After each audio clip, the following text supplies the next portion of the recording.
hoy día precisamente posicionando a nuestro país en términos internacionales, ya que junto con haber participado de la cumbre de la APEC en días anteriores, ahora se encuentra en el G20, mostrando cómo enfrentamos temas tan relevantes para el país como el cambio climático, la desigualdad, y consolidamos un sistema de apoyo y cuidado que hace avanzar a Chile en políticas de protección social y ser visto muchas veces con un liderazgo internacional muy importante. En materia de lo que fue la cumbre de la APEC de días pasados en Lima, quisiera informar que el presidente se reunió con el primer ministro de Canadá, Justin Trudeau, así como también con el presidente de la República Popular China, Xi Jinping, y otras autoridades, lo que muestra la relevancia y el liderazgo de nuestro país en estas materias y pone de relieve la participación en el diálogo internacional para combatir precisamente el hambre, la pobreza, la desigualdad, compitiendo. Estas regiones son Arica, Antofagasta, Atacama, Coquimbo, Valparaíso, la región metropolitana, O'Higgins, Maule, Biobío, Los Lagos y la región de Araucanía. En este caso, entonces, la elección va a ser este domingo 24 de carácter obligatorio y serán los mismos vocales de mesa de la elección pasada. Invitamos a toda la ciudadanía a informarse, a participar y ser parte activa de este importante momento de nuestra democracia para elegir a las autoridades regionales. Perdón. En tercer lugar, y sobre los temas de contingencia, quisiera señalar, en relación a las versiones y las filtraciones de prensa sobre la declaración del presidente de la República en calidad de testigo y entregada de forma voluntaria ante la Fiscalía, queremos decir claramente, primero, que la declaración es absolutamente coherente con lo que el presidente ya ha señalado públicamente. Y en segundo lugar, que aquí no corresponde hacer ningún otro tipo de interpretaciones, ninguno. Se trata de una denuncia gravísima, dolorosa por lo demás, que genera todo nuestro repudio, con una víctima que tiene el debido derecho al resguardo. Y por lo mismo hemos colaborado y vamos a seguir haciéndolo con total transparencia para que la justicia pueda cumplir con su rol. Quiero decir que ahora es tiempo que Manuel Monsalve responda las consultas que están pendientes y que requieren una respuesta por parte de la justicia y de la ciudadanía. Dicho lo anterior, abrimos las palabras para sus consultas. Hola, ministra. Usted dice que lo conocido en la declaración del presidente es totalmente coherente con lo que él ha declarado públicamente, pero distintos medios de comunicación han hecho notar que hay ciertas incongruencias respecto a lo que el presidente dice en esta extensa declaración o punto de prensa el 18 de octubre y lo que dice en su declaración ante el fiscal Armendáriz. Por ejemplo, el presidente en su declaración dice que él estaba al tanto de que Monsalve le había pedido a la jefa de inteligencia de la PDI la revisión de las cámaras. En el punto de prensa el presidente lo que dice es que Monsalve le dijo que él había revisado las cámaras, con ese mismo énfasis, como que él le pide la revisión de las cámaras a un conserje, y además el presidente habla de una denuncia de índole sexual y no derechamente de un delito de violación, que es lo que le reconoce al fiscal, sabe desde el primer momento en que habla con la ministra Toa. ¿Cómo se explican esas diferencias? Y si es que hoy el gobierno también reconoce que fue un error mantener esas 48 horas extra a Monsalve en el cargo. Mire, como hemos señalado, a partir de las distintas versiones que han existido hoy día en la prensa y de filtraciones también que se han hecho de la propia declaración entregada en carácter de voluntario por el presidente de la República, nosotros vemos que hay una coherencia en la información entregada. Evidentemente que son instancias distintas, una ante la Fiscalía, otra en un punto de prensa, pero son declaraciones del todo coherentes. Y nos parece que no corresponde hacer otro tipo de interpretaciones realmente. Hoy día estamos enfrentando un proceso judicial y aquí la justicia tiene que hacer su trabajo en torno al imputado Manuel Monsalve. El presidente, cuando se le pregunta por la revisión de las cámaras, él se sorprende. Hay un gesto que nadie podría negar, que es un gesto de sorpresa del presidente. Dice que no tenía información de esa denuncia y dice que él le dijo que él revisó las cámaras por decisión propia, como que él se las pide al conserje. Después nos enteramos que el presidente estaba al tanto de que Monsalve le pidió a la jefa de inteligencia de la PDI. La verdad es que al parecer los dichos del ex subsecretario Monsalve en muchos temas se quedaron en titulares más que en temas de fondo y por tanto lo que el presidente ha señalado tiene una línea concreta respecto de lo que dijo públicamente y lo que ha dicho la Fiscalía, y de ahí no encontramos diferencias nosotros. Y lo quiero señalar con total transparencia, porque si bien hoy día esto es un caso muy delicado, como decía, que nos produce repudio, es evidente que aquí la justicia tiene que actuar y necesita antecedentes para lo cual vamos a estar con total transparencia y dispuestos a entregarlos. Pero también Monsalve tiene que hablar y tiene que responder. Ministra, y lo otro, se supo que el jefe de gabinete de Manuel Monsalve, Gabriel de la Fuente, tenía esta información desde el 10 de octubre, o sea, 4 días antes de que se presentara la denuncia. ¿En el gobierno tienen certeza de que esto no llegó a otros funcionarios o autoridades? Y también, bueno, ya se ejerció la responsabilidad política en el caso de Gabriel de la Fuente, pero ¿qué análisis hacen sobre esa? En relación a otras eventuales responsabilidades que pudieran existir, quiero recordar que hay un sumario en curso que va a ser quien determine, en base a los hechos, eventuales responsabilidades que pudieran haber sobre la materia.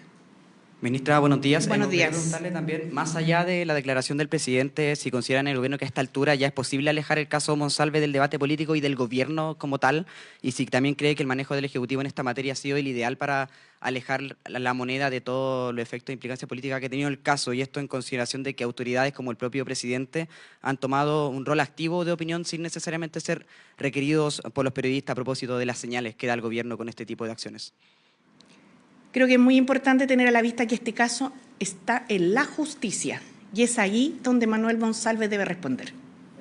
¿Contribuye a dejarlo solamente en la justicia que autoridades, como le dije, el propio presidente tomen rol activo en estas opiniones, a pesar de que la ministra Vallejo dijo que al gobierno no le corresponde estar de opinólogos? También el otro día la ministra Toá, sin antes ser requerida por la prensa, también habló del tema sin ser consultada, y también a propósito de la vocería que realizaron acá en el set de prensa como gobierno de manera institucional para hablar específicamente de la detención de Monsalve.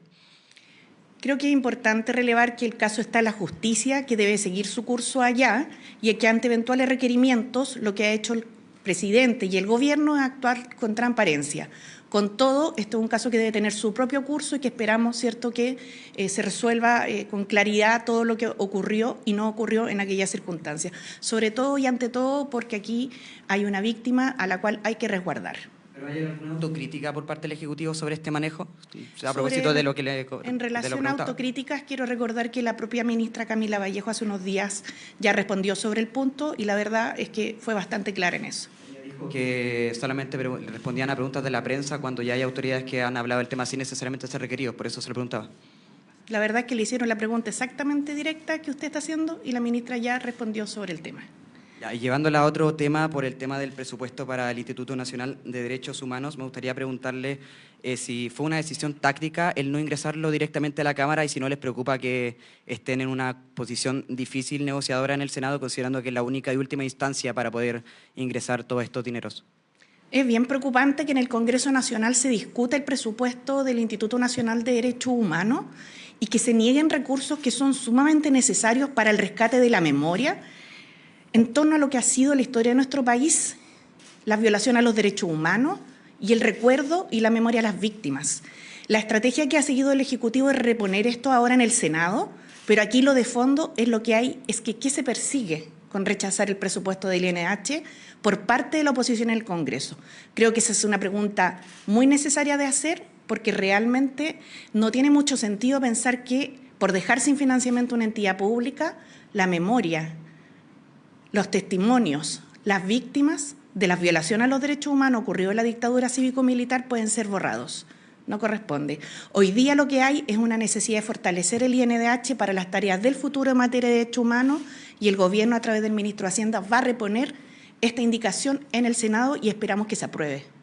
¿Y sobre eso hay alguna autocrítica? Porque hay personeros del Instituto Nacional de Derechos Humanos que estaban persuadiendo a diputados y que no sabían que el Gobierno no había ingresado esta indicación.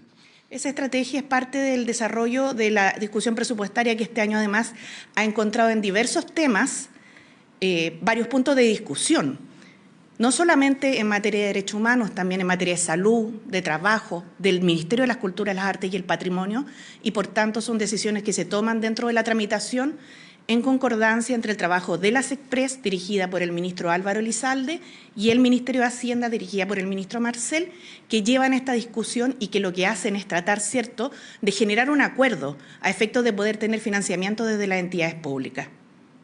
Ministra, buenos días. Volviendo al tema del caso Monsalve, le quería preguntar por qué el presidente o qué lo convence finalmente de sacarlo de su puesto, de pedirle la renuncia el día jueves, considerando que el martes él ya sabía de la denuncia, ya sabía también de que el ex subsecretario había pedido las imágenes de las cámaras de seguridad. ¿Qué convence finalmente al presidente?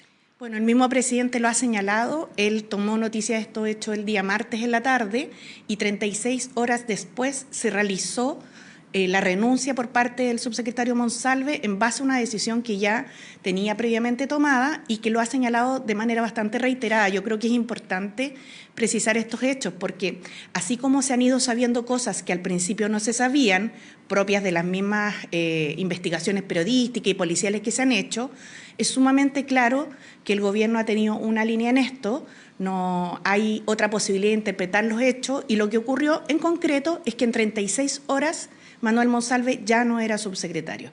Se ha dicho por algunos que una de las razones que demostraría que el ex subsecretario en realidad pensaba seguir en su cargo permanentemente es que tenía agenda después de la renuncia propiamente tal.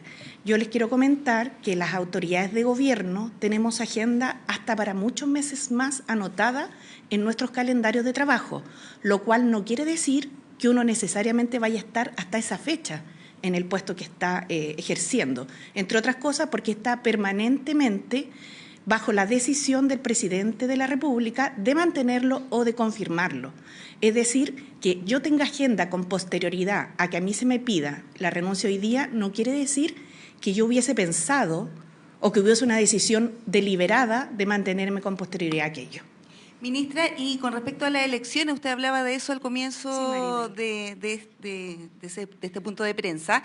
¿Cuál es el mensaje que se le entrega a la ciudadanía? Queda una semana, ¿cómo se va a incentivar también la participación? Claro, es un voto obligatorio, pero ¿cómo se incentiva y cómo observa el gobierno la batalla que se está dando acá en la región metropolitana con los candidatos Orrego versus Orrego?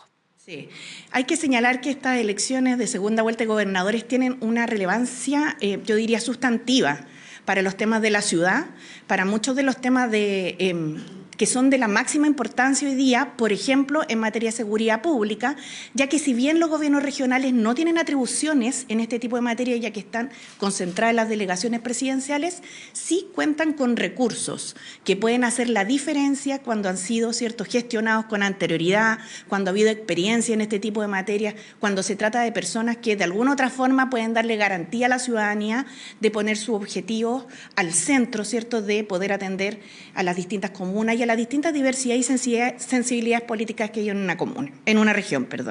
En ese contexto, sin duda, la región metropolitana siempre tiene una relevancia mediática mayor por distintas circunstancias, entre otros por el centralismo del cual somos objeto culturalmente los chilenos y chilenas, pero además en este caso por un alcance de apellido entre ambos candidatos, ¿no?, que yo diría que es bien inusual en la política chilena. Esperamos una amplia participación, que las personas se informen debidamente, sobre todo en el caso en que se produce una situación como esta, donde hay un alcance de apellidos. Y reiteramos que tanto los vocales de mesa van a tener que cumplir nuevamente con esta labor ciudadana, como el voto nuevamente va a ser obligatorio y como además en estas 11 regiones donde hay elecciones se repiten todas las normas que había para la primera vuelta en relación, por ejemplo, a los permisos laborales para concurrir a votar. Esta elección es muy relevante, este cargo es relativamente nuevo, por eso muchas veces las personas, ¿cierto?, lo sienten menos cercano que en el caso de los alcaldes o los concejales, pero la verdad es que quien dirige una región es demasiado importante para la ciudad, para la región en particular. Muchas gracias. Ministra, ¿Sí? ¿Cómo está? Le Buenos quería días. preguntar respecto a la agenda de su cartera de trabajo. Primero le quería preguntar cómo anticipa el debate de la reforma de pensiones, el protocolo de acuerdos. ¿Cree que van a llegar al plazo determinado en enero? ¿Y cree que si hay un ambiente propicio en el Congreso para que se lleguen a estos acuerdos? También le quería preguntar sobre la negociación del sector público. ¿Cómo evalúa la solicitud del aumento del 3% de los salarios solicitado el viernes por la mesa? Bueno, voy a partir por la segunda pregunta. Quisiera señalar que la Mesa del Sector Público ingresó el viernes su petitorio en distintos ministerios de Hacienda, Trabajo y también acá en Presidencia, donde solicito un 3% de aumento real salarial, además de otras medidas de carácter gremial, y que muchas de ellas hemos estado conversando en términos de salud mental, 40 horas para el sector público, incentivo al retiro y temas que son de común tratamiento. En este contexto quisiera señalar que vamos a iniciar recién esta semana el trabajo de presentación de las distintas comisiones técnicas. Este es un trabajo que se da durante todo el año, pero que en esta etapa tiene precisamente un cierre de temas que van a la ley de reajuste, ya sea en lo principal como el guarismo de reajuste o en la parte miscelánea. Así que esta es noticia en pleno desarrollo, recién está partiendo, más que definiciones definitivas, por decirlo de alguna manera.